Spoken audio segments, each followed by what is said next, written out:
तो स्वागत है आप सभी का क्लास ओआरएस के यूट्यूब प्लेटफॉर्म पे। तो हम आरआरबी एएलपी और टेक्नीशियन के लिए जीके जीएस आज सॉल्व करने वाले हैं। तो आज का जो क्लास है बेहद इंपॉर्टेंट होने वाला है। ऐसे क्वेश्चन जो है आपके हैं एएलपी और टेक्नीशियन में खूब पूछे जाते हैं। तो चलिए आज का टेस्ट शुरू करते हैं। तो देखिए पहला क्वेश्चन क्या कह रहा है कि इनमें से किसने मौर्य प्रशासन में अध्यक्षों को विभिन्न विभागों के अधीक्षकों के रूप में उल्लेखित किया था। तो इनमें से किसने मौर्य प्रशासन में अध्यक्षों को विभिन्न विभागों के अध्यक्षों के रूप में उल्लेखित किया था। ऑप्शन है आपके कौटिल्य, प्लिनी, मेगास्थनीज या स्ट्रेबो। तो 56 का जो हो जाएगा ऑप्शन नंबर ए हो जाएगा। वह कौन थे? तो वह कौटिल्य थे। देखिए कौटिल्य जिसे आप विष्णुगुप्त भी कहते हैं और कौटिल्य मौर्य सम्राट चंद्रगुप्त मौर्य के प्रधानमंत्री थे। यह तक्षशिला विश्वविद्यालय में आचार्य भी रहे थे और इनके द्वारा रचित जो पुस्तक थी अर्थशास्त्र राजनीति अर्थनीति आदि का महान ग्रंथ है। और इसी पुस्तक में कौटिल्य ने मौर्य प्रशासन में अध्यक्षों को विभिन्न विभागों के अध्यक्ष के रूप में उल्लेखित किया था। इंडिका मेगास्थनीज द्वारा रचित पुस्तक है। इसके संबंध भी मौर्य काल से हुआ है। फिर देखिए आपका 57 नंबर है, निम्नलिखित में से किस राजा को औरंगजेब ने छत्रपति शिवाजी महाराज के विरुद्ध युद्ध के लिए भेजा था? तो निम्नलिखित में से किस राजा को औरंगजेब ने छत्रपति शिवाजी महाराज के विरुद्ध युद्ध के लिए भेजा था? तो ऑप्शन है आपके बहादुर शाह जफर, आदिल शाह, मान सिंह या जय सिंह। तो कौन था? तो आपका जय सिंह था। Option number D. देखिए औरंगजेब ने अपना 1665 ईस्वी में आमेर के राजा जय सिंह को शिवाजी के विरुद्ध युद्ध के लिए भेजा था। राजा जय सिंह ने मराठा राजा छत्रपति शिवाजी को पराजित कर जून 1965 में पुरंदर की संधि करने के लिए विचार के रूप में उनको विवश कर दिया। और पुरंदर की संधि राजा जय सिंह के व्यक्तिगत विजय थी। इस संधि के अनुसार मराठों की कई किले मुगलों को देना पड़ा। तो ऑप्शन नंबर डी जय सिंह हमारा करेक्ट हो जाएगा। फिर देखिए 58 नंबर क्या कह रहा है, कांग्रेस के किस अधिवेशन में महात्मा गांधी ने अन्य नेताओं के खिलाफत के साथ साथ स्वराज के समर्थन में असहयोग आंदोलन चलाने के लिए राजी कर लिया था? तो आपका कौन सा अधिवेशन था? तो नागपुर अधिवेशन है, बॉम्बे अधिवेशन है, कोलकाता अधिवेशन है या लखनऊ अधिवेशन है? तो 58 का जो हो जाएगा कलकत्ता अधिवेशन। ऑप्शन नंबर सी हमारा करेक्ट हो जाएगा। देखिए 1920 में, कब?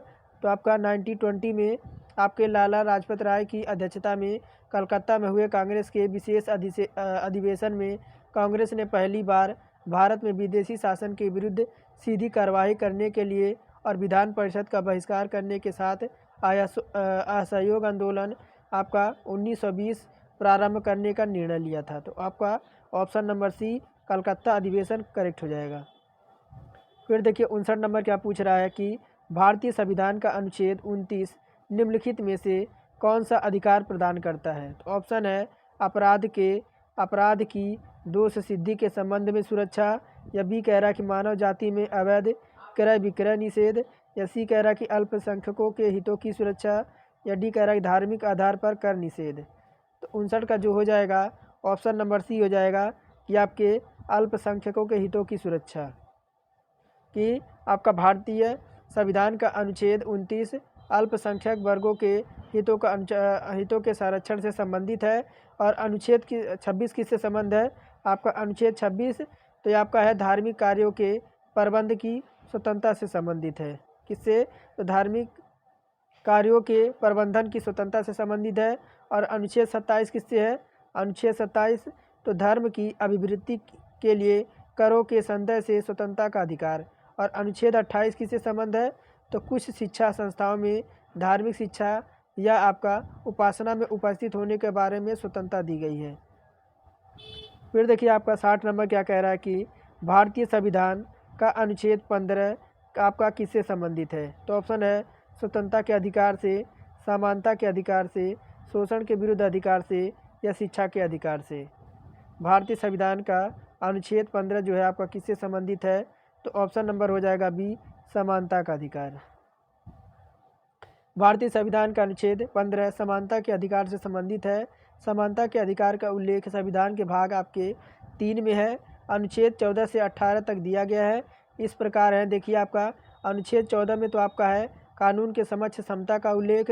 अनुच्छेद 15 में है आपका धर्म, मूल, वंश, प्रजाति, लिंग अथवा जन्म के आधार पर किसी के साथ भेदभाव ना हो। अनुच्छेद 16 में क्या है, तो अनुच्छेद 16 में है आपका सार्वजनिक रोजगार के मामले में अवसर की समानता। अनुच्छेद 17 में क्या है, तो आपके अस्पृश्यता की समाप्ति का प्रावधान है। अनुच्छेद 18 में क्या है, तो उपाधियों के उन्मूलन से संबंधित है। 61 देखिए क्या कह रहा है, पहला लोकपाल विधेयक भारत की संसद में आपका किस सन में पेश किया गया था, तो कौन था, तो ऑप्शन नंबर सी 1968 में। 1968 में पहली बार लोकपाल विधेयक भारत की संसद में पेश हुआ। लोकसभा में यह विधेयक 1969 में पारित भी हो गया था, लेकिन राज्य में यह सभा में अटका रहा। इसी बीच लोकसभा भंग होने के चलते ही विधेयक पहली बार ही समाप्त हो गया। 8 असफल प्रयासों के बाद वर्ष 2013 में लोकपाल विधेयक पारित हो गया और वर्ष 2014 में राष्ट्रपति को मंजूरी मिली और यह आपका नियमित हो गया। फिर देखिए 62 नंबर क्या कह रहा है कि किस सक्रिय ज्वालामुखी को भूमध्य सागर के लाइट हाउस के रूप में जाना जाता है। किस सक्रिय ज्वालामुखी को भूमध्य सागर के लाइट हाउस के रूप में जाना जाता है। ऑप्शन है माउंट एटना, स्ट्रोम्बली, काटोपैक्सी या माउंट वेसुवियस। तो 62 का जो हो जाएगा ऑप्शन नंबर बी हो जाएगा, क्या, स्ट्रोम्बली।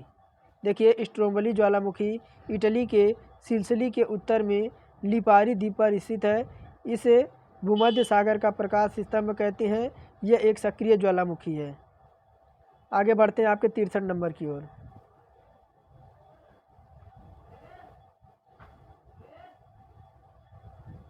देखिए 63 नंबर क्या कह रहा है कि आपका हरित क्रांति के संबंध में निम्नलिखित में से कौन सा कथन सही नहीं है। हरित क्रांति के संबंध में कौन सा कथन सही नहीं है, तो देखिए ऑप्शन नंबर ये कह रहा है कि इसमें समय के साथ निवेश घटता जाता है। तो ये तो बिल्कुल आपका करेक्ट हो जाएगा, आपका रॉन्ग हो जाएगा, यही हमारा हो जाएगा। बाकी बी कह रहा है इसके लिए खादों और कीटनाशकों की आवश्यकता होती है, तो बिल्कुल सही है। इससे फसलों की पैदावार में वृद्धि होती है, बिल्कुल सही है। डी कह रहा है इसमें अधिक उपज देने वाली किस्मों के बीजों का उपयोग किया जाता है, तो डी भी आपका करेक्ट है। लेकिन रॉन्ग कौन सा हो जाएगा, तो ऑप्शन नंबर हमारा ए, फर्स्ट ही हमारा जो हो जाएगा वही जो है आपका इस कथन से संबंधित नहीं है कि इसमें जो है हरित क्रांति के उच्च गुणवत्ता वाले जीव आपके, देखिए हरित क्रांति है उसमें उच्च गुणवत्ता वाले बीज, रासायनिक उर्वरक और गहरी सिंचाई आधारित कृषि उत्पादन की एक नवीन तकनीकी थी, जिसके लिए भारतीय कृषि में गणनात्मक परिवर्तन लाने का प्रयास किया गया था।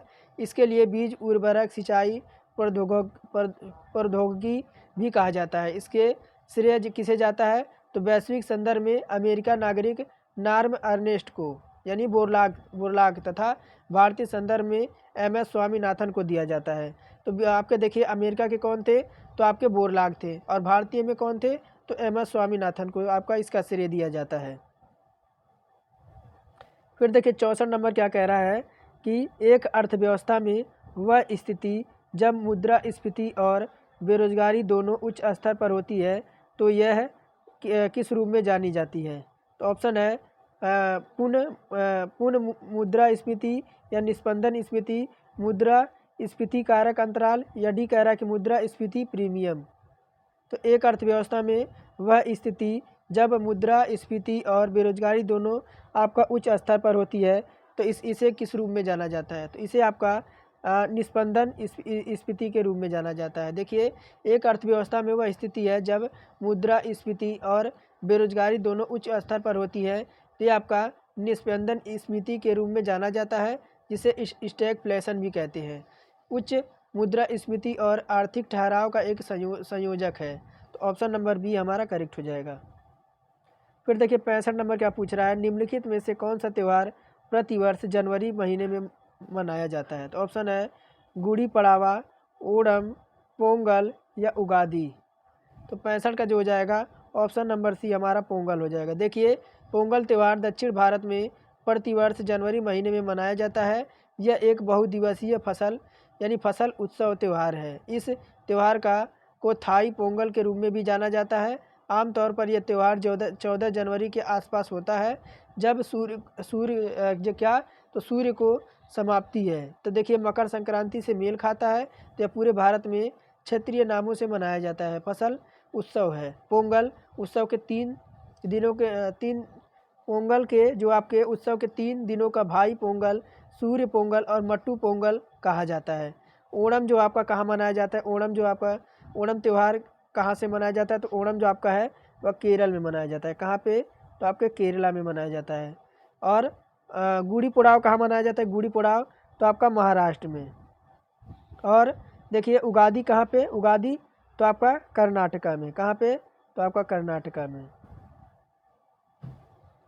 फिर देखिए क्या पूछ रहा है 66 नंबर में कि भारत की पहली राष्ट्रीय संगीत, नृत्य एवं नाटक अकादमी कौन सी थी। भारत की पहली राष्ट्रीय संगीत, नृत्य एवं नाटक अकादमी कौन सी थी। ऑप्शन है संगीत नाटक अकादमी, भारत कला केंद्र, संगीत कला मंच, या डी कह रहा कला एवं नृत्य अकादमी। तो 66 का जो हो जाएगा ऑप्शन नंबर ए हो जाएगा संगीत नाटक अकादमी। देखिए भारत का पहली राष्ट्रीय संगीत, नृत्य एवं नाटक अकादमी संगीत नाटक अकादमी है। इसकी स्थापना भारत सरकार द्वारा 31 मई और आपका 1953 को हुई थी। और यह संस्कृति मंत्रालय के अंतर्गत आने वाला एक संस्था है। अपनी स्थापना के बाद से ही यह अकादमी देश के प्रदर्शन कला के क्षेत्र के निकाय के रूप में अपना कार्य कर रहा है। फिर देखिए आगे बढ़ते हैं 68 नंबर में। देखिए क्या कह रहा है कि किस संगठन के साथ नीति आयोग ने सतत विकास लक्ष्यों यानी SDG पर समझौता ज्ञापन पर हस्ताक्षर करके 3 वर्ष की साझेदारी शुरू की है। तो ऑप्शन दे रखा QCI, CII या एक्सचेंज या फिक्की। तो किस संगठन के साथ नीति आयोग ने सतत विकास लक्ष्यों पर समझौता ज्ञापन पर हस्ताक्षर करके 3 वर्षों की साझेदारी शुरू की थी। तो आपका कौन है, तो ऑप्शन नंबर बी हो जाएगा। देखिए 8 अगस्त कब, तो आपका 8 अगस्त आपका 2018 में भारतीय उद्योग परिसर तो आपका भारतीय उद्योग परिसर के साथ नीति आयोग ने सतत विकास के लक्ष्यों के साथ समझौता किया था और इसे हस्ताक्षर करके 3 वर्षों के लिए साझेदारी की थी। तो ऑप्शन नंबर बी हमारा करेक्ट हो जाएगा। फिर देखिए क्या कह रहा है 68 number, the God of small things उपन्यास किसने लिखा है। तो ऑप्शन है किरण देसाई ने, चेतन भगत ने, सलमान रुश्दी ने या अरुंधति राय ने। तो 68 का जो हो जाएगा ऑप्शन नंबर डी हो जाएगा, अरुंधति राय ने। देखिए अरुंधति राय ने और पुस्तक लिखी है, जैसे आपका देखिए the God of small things हो गया, द एंड ऑफ इमेजिनेशन हो गया। बाकी चेतन भगत के कौन कौन से हैं, चेतन भगत के तो आपका 5 पॉइंट समवन हो गया, द 3 स्टेक्स हो गया और हाफ गर्लफ्रेंड हो गया। किसके हैं, तो ये सारे चेतन भगत के हैं। और किरण देसाई के क्या क्या हैं, तो the Henry stakes of loss, hula तालू इन द गुआब आचर्ड। बाकी सलमान रुश्दी के कौन से हैं, the satanic verses midnight children हुरिन इन द ऑफ स्टोरीज। ये सब सलमान रुश्दी के थे। फिर आगे देखिए 69 नंबर पूछ रहा है, भारत में राष्ट्रीय पंचायती राज दिवस कब मनाया जाता है। तो ऑप्शन है 4 जून, 3 मई, 10 अप्रैल या 24 अप्रैल। तो भारत में राष्ट्रीय पंचायती राज दिवस आपका किस तिथि को मनाया जाता है। तो 69 का जो हो जाएगा ऑप्शन नंबर डी 24 अप्रैल को। देखिए भारत में प्रत्येक वर्ष 24 अप्रैल को राष्ट्रीय पंचायती राज दिवस मनाया जाता है। कथा या से कहा जाता है कि पहला राष्ट्रीय पंचायती राज दिवस आपका 2010 में मनाया गया था। भारतीय संविधान के अनुच्छेद 40 में पंचायतों का उल्लेख किया गया है। फिर देखिए 70 नंबर क्या पूछ रहा है कि डॉक्टर लक्ष्मी नारायण सुब्रमण्यम भारतीय डैश डैश हैं जिन्हें 2001 में प्रतिष्ठित पद्म विभूषण से सम्मानित किया गया था। तो ऑप्शन है गिटार वादक थे, सितार वादक थे, पियानो वादक थे या आपके वायलिन वादक थे? तो डॉक्टर लक्ष्मण सुब्रमण्यम कौन थे जिन्होंने 2001 में प्रतिष्ठित पद्म विभूषण से सम्मानित किया गया था? तो ये जो आपके थे ये आपके वायलिन वादक थे। ऑप्शन नंबर डी करेक्ट हो जाएगा।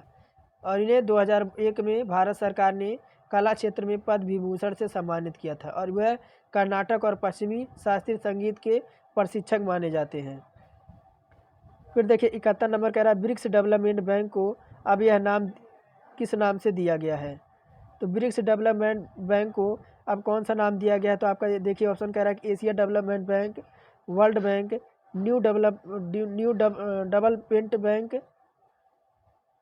डेवलपमेंट बैंक या न्यू ब्रिक्स बैंक। तो 71 का जो हो जाएगा हमारा न्यू डेवलपमेंट बैंक हो जाएगा। देखिए आपका ब्रिक्स 5 प्रमुख उभरती अर्थव्यवस्थाओं का समूह है। वर्ष 2009 में ब्राज़ील, रूस, भारत, चीन ने एक नए आर्थिक संगठन ब्रिक्स की स्थापना की 15 अप्रैल 2010 को। कब? तो 15 अप्रैल 2010 को ब्राज़ीलिया में हुए दूसरे शिखर सम्मेलन में दक्षिण अफ्रीका को सदस्यता प्रदान करने के बाद इसका नाम ब्रिक्स ब्राज़ील, रसिया, इंडियन, चाइना, साउथ अफ्रीका पड़ा। फिर देखिए आपका 72 नंबर पूछ रहा है बीमर शब्द किस खेल से संबंधित है?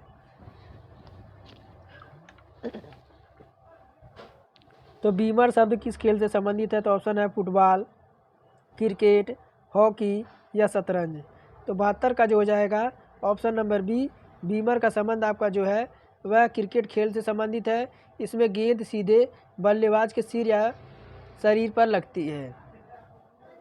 फिर 73 पूछ रहा है उत्तरी पूर्वी क्षेत्रीय भाषा केंद्र कहाँ स्थित है? उत्तरी पूर्वी क्षेत्रीय भाषा केंद्र कहाँ पर स्थित है? तो आपका 73 का जो हो जाएगा ऑप्शन नंबर सी हो जाएगा, आपका गुवाहाटी हो जाएगी। और गुवाहाटी अब हो जाएगी कब? इसकी स्थापना कब हुई थी? तो 1989 को। ये अब कहाँ बोली जाती है? अब पढ़ाई जाने वाली भाषा कहाँ पे है? तो आपकी देखिए ये आपकी बोली जाती है मणिपुर और नेपाली में। और उत्तरीय क्षेत्रीय केंद्र कहाँ पे है? उत्तरीय क्षेत्र आपका दे रखा है कि उत्तरीय क्षेत्र आपका जो है पटियाला। इसकी स्थापना कब हुई थी? तो 1970 में। कहा क्या क्या आपका पढ़ाया जाता है? तो पंजाबी, कश्मीरी और उर्दू। और पूर्वी क्षेत्र भाषा केंद्र कहाँ है? तो आपका लक्ष्मी नगर। इसकी स्थापना कहाँ हुई थी? तो आपका 1970 में हुई थी। और यह पढ़ाई जाने वाली भाषाएं कौन सी है? तो असमिया है। और दक्षिण क्षेत्रीय भाषा केंद्र कहाँ पर है? तो मानस गंगोत्री में है। इसकी स्थापना 1970 में हुआ था। और इसमें कौन सी भाषा पढ़ाई जाती है? तो आपका कन्नड़ पढ़ाया जाता है। फिर देखिए 74 नंबर पूछ रहा है भारत का स्टैचू ऑफ यूनिटी किस राज्य में स्थित है? तो ऑप्शन है गुजरात, तमिलनाडु, कर्नाटका या महाराष्ट्र। तो भारत के स्टैचू ऑफ यूनिटी किस राज्य में स्थित है? तो आपका गुजरात में है। देखिए स्टैचू ऑफ यूनिटी स्वतंत्र भारत के प्रथम गृह मंत्री सरदार भाई वल्लभ भाई पटेल को समर्पित है। और यह गुजरात राज्य के नर्मदा जिले के केवड़िया नामक स्थान पर नर्मदा नदी के एक द्वीप पर स्थित है और विश्व के सबसे लंबी ऊंची मूर्ति है जिसकी लंबाई आपकी कितनी है? तो 182 मीटर है। कितनी? तो 182 मीटर है और लगभग 600 फीट है। कितना? तो आपका 600 फीट है। और 31 अक्टूबर 2018 को सरदार भाई पटेल की 143वां जन्मदिवस के अवसर पर विशालकाय मूर्ति का उद्घाटन किया गया था। और देखिए आज का लास्ट क्वेश्चन होगा, क्या पूछ रहा है? डैश में तमिल भाषा को भारत की शास्त्रीय भाषा घोषित किया गया था। तो कौन से सन को जो है तमिल भाषा को भारत की शास्त्रीय भाषा घोषित किया गया था? तो आपका ऑप्शन 2004 को। देखिए वर्ष 2004 में तमिल भाषा को भारत का शास्त्रीय भाषा घोषित किया गया था। और वर्ष 2004 में भारत सरकार द्वारा एक नए भाषा वर्ग शास्त्रीय भाषाओं को बनाने का फैसला लिया गया, जिसके परिणाम स्वरूप कुल 6 भाषाओं को दर्जा दिया जा चुका है, जिनमें आपका तमिल है जो कि आपका 2004 में, संस्कृत को 2005 में, तेलुगु को 2008 में, कन्नड़ को 2008 में, मलयालम को 2013 में और उड़िया को 2014 में। ये सारे आपके 6 राज्य आपके शामिल हैं। तो चलिए आज का टेस्ट यही समाप्त करते हैं। अगर चैनल पे नए हैं तो चैनल को सब्सक्राइब कर दें, क्योंकि देखिए सब्सक्राइब करने से आपका कुछ नहीं जाएगा, ना तो आपका 1 रुपया लगना है, ना आपका कुछ के जाना है। तो ज़रूर हम इतना आपके लिए मेहनत कर रहे हैं, तो आपका भी फ़र्ज़ बनता है, अगर चैनल पे नए हैं तो चैनल को ज़रूर सब्सक्राइब करके बेल आइकन को ऑल पे सिलेक्ट कर दें। तो चलिए आज का टेस्ट यही समाप्त करते हैं। आप सभी का दिन शुभ हो।